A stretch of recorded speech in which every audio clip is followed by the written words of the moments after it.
Hello friends, जय जगन्नाथ।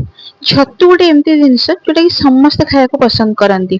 छतु मसला हो, छतु बेसर हो, छतु बाटी बसा हो। आज मु गोटे रेसिपी नहीं आसी छतु आलूर तरकारी, जोटा कि केवल घर मसला ही आम बनाई कि टेस्ट पूरा जबरदस्त थिला। तो से रेसिपीटा मुझे आपण सहित शेयर करुच्ची। तो चलतु आज बनैबा छतु आलूर तरकारी। आ टेस्ट बहुत भल लगे। थरे मो स्टाइल आप बनातु। आ टेस्ट आपड़ निहाती मते कमेंट करेंगे केमती लगिला। आपण मानक मो चैनल को स्वागत न करी देखते चैनल को सब्सक्राइब करदेवे। तो चलतु बनैबा। एठी मु पाଳ छतु जो पाଳ छतुटार ही मु बनैछि। पाଳ छतु प्राय मुझे 750 ग्राम नहीं जाइछि। पाଳ छतु को प्रथम कौन करेंगे ना भल भाव आगे बाछि दबा। बाछि देकी अति छोट पीस करवानी, टिके बड़ बड़ पीस देखो एमती बाछि देछि। बाछिकी आगे रखीदबा। एमती बड़ बड़ पीस करवा, अति छोट करवानी। ताको पानी रे किछि समय टिके हळदी देकी ताको छाडदेबे। जे कोनोसी छतु हो आपण टिके हळदी पानी रे ताको पकेई देबे। किछि समय मैक्सिमम 5-10 मिनिट भितर पकेई देकी ताको पानी रो देखंतु एमती चिपुडी के पूरा छाणीबे। जेमती टिके भी पानी न रुहे एई भली भाबरे मु चिपुडी के प्रथमे रखी दिए। नहले ताको जदि डायरेक्ट पानी रो पकेइबे सेटा बहुत पानी बाहरथे। एबे मु देखंतु पानी रो काढी के गोटे जगह रे रखी देली। तापरे एबे हमें गैस ऑन करके कढ़ाई बसेइबा। छतुरे जेहेतु पानी बाहर थाए मु एठी स्टार्टिंग रु अल्प तेल देइछि। पाखापाखि 2 चमच तेल देइकी मु एबे छतु तक सब पकेई देबे कढ़ाई रे। पछरे मु टिके तेल ऐड कर देबे, कारण छतु जेते आपण चिपुडथिले भी छतुरो पानी बाहरिबो। एबे देखंतु कढ़ाई रे मु सब तक छतु देई देली। लूणटा केबे हेले भी स्टार्टिंग रो देबेनी। एबे मु केवल हळदी ही ऐड करके ताको हाई फ्लेम रे छतुटा को भाजीबे। आ काको कवर करिवेनी, केवल ही एमती खोला रखिके ताको भाजीबे हाई फ्लेम रे। टोटली भी कवर करिवेनी और लूण भी पकेइबेनी, केवल हळदी पकेइकी ताको भाजीबे। छतु देखंतु मोर बेसी पानी बाहरनी, मु बहुत भल भाबरे चिपुडी देइथेली। पाखापाखि मोर छतु एमती देखंतु पानी पूरा मरी गलानी। जतिकी पानी थिला अल्प जतिकी बाहर थिला।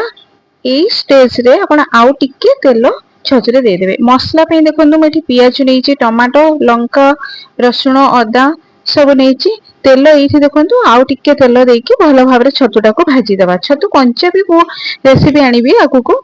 जेमती एमती भजा छतुरे थरे बनांतु, बहुत ही टेस्ट लागिबो। एबे देखंतु छतु मोर भजा हे गला। मु आ गोटे प्लेट को काढी देली।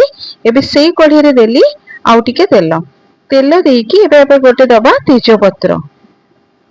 तापरे तेजपत्र टिके हे आसला को आमे दे दबा एबे कटा पियाज।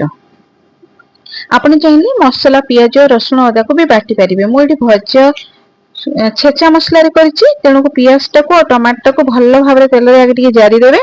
तापरे अदा, रसुण आ लंकार मो पेस्ट टा हेमदस्ते रे छेची की करिछि। एबे देखंतु से जो छेचा मसला टा रसुण, अदा, सुखिला लंका ए तीनोटी जिंस को नेकी छेची देइछि। एबे छेचा मसला रो टेस्ट टा सबले बहुत भल आस्ते। बाटी की भी एठी देई परिबा। एबे मसला टा को पूरा भल भाबरे हमें कसी दबा।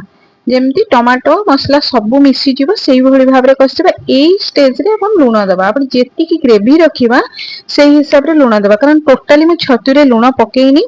एबे मसला रे ही लूण टा मु दोछि। तो मसला रे लूण टा देई देले मसला टिके शीघ्र हो जाए आ कढ़ाई रे मसला लागे नाही। तो एबे देखंतु मसला रे मु लूण देकी ताको भल भाबरे कसी दबा। जेमती तेल कढ़ाई रु छाडी जीवो। एठी केवल व्यवहार करछि जीरा गुंड, टिके धनिया गुंड, हळदी, काश्मीरी लंका गुंड एतिकी मसला गुंड देइछि। देइकी एबे मसला टाको मु भल भाबरे कसी देबी। जेते बेले कढ़ाई रु तेल छाडी जीवो, कढ़ाई आ लागिबनी मसला, तो सेई स्टेज रे जानिबे मसला बहुत भल भाबरे हमर हे जाइछि। एबे देखंतु मोर मसला पूरा हे गलानी। मु एठी बड़ साइज रो टिके आलू दीटा मु सिजेई के रखिथिली, कारण आलू बहुत लोग पसंद करती खाइबा पई छतु सहित। आ किछि लोग भी पसंद करती नहीं, माने चाहिले एटा खाली रे भी बनै परिबे। किंतु जेहेतु मते पसंद तो मैं एठी आलू दीटा सिजेई के रखिछि। आ एठी देली कस्तूरी मेथी। कस्तूरी मेथी टिके दे देले फ्लेवर टा बहुत भलो आसीथे।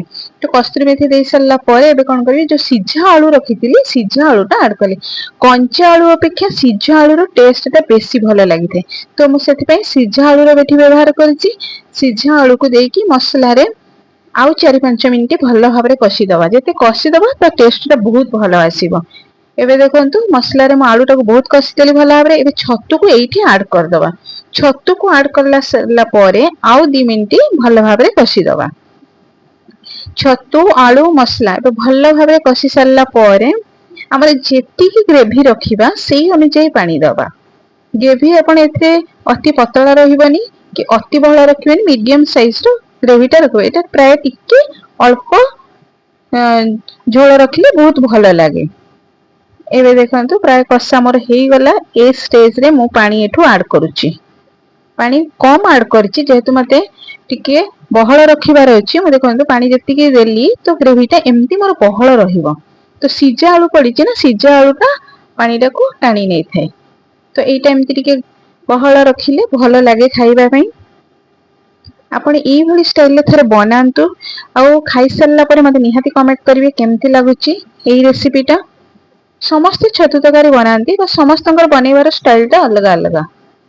एबे देखंतु झोल भल भाबरे फुटी आसला। पाखापाखि 4 मिनिट कि 5 मिनिट भितर फुटेई देले हमर हेई जिवो। कारण जेहेतु सिजा आलू बाकी तो सब हेई जाईची, मसला भी हेई जाईची। मसला पई 4-5 मिनिट हमें फुटेई दबा।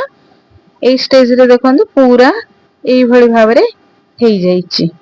एबे मु एठी गरम मसला पई मु केवल दालचीनी टिके छेचिकी एथिरे देइची। आ कोनोसी प्रकार गुंड मसला मु देइनी, केवल दालचीनी को छेचिकी एठी लास्ट रे देली। एबे मोर हेई जाईची। आ ता ऊपर हमें टिके देइ दबा हमर धनिया पत्र। धनिया पत्र एबे ऊपर देइ देली। बस एबे मोर छतु आलू तरकारी पूरा रेडी। एमती थरे बनांतु आको रोटी भात सबुथिरे खाइबा को भल लागिबो।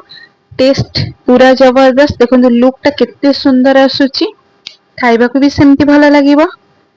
एबे मु आ गोटे प्लेट बाढी की देखौची केते सुंदर हेईची छतु तरकारी। तार ग्रेवीटा केमती रहिची मु सेडा देखौची। एबे आपन को एई भली देखंतु ग्रेवीटा रहिबो। लुक टा भी भल देखा होतबो, खाइबा को भी भल लागिबो। आ भज छतुर तरकारीटा भी भल लागे। आपण भी कंचारी भी बनै परिबे। मु कंचार मशरूम करी नेक्स्ट पुणी आनिबी। छतु मसला भी आनिबी। एबे देखंतु ता ऊपर आउ टिके देइ देली मो धनिया पत्र। बहुत सुंदर देखा जाउची। आकु खाइले निहाती समस्त पसंद करिवे। आपण मानकु मो वीडियो सब केमती लागुची निहाती कमेंट करके जणैबे। जदि भल लागुथबो लाइक कर देबे, शेयर कर देबे आ गोटे कमेंट देबे। आ नुवा करी देखुतिले निहाती गोटे सब्सक्राइब कर दियंतु। पुणी नुवा वीडियो सहित आपण मानक सहित देखा हबो।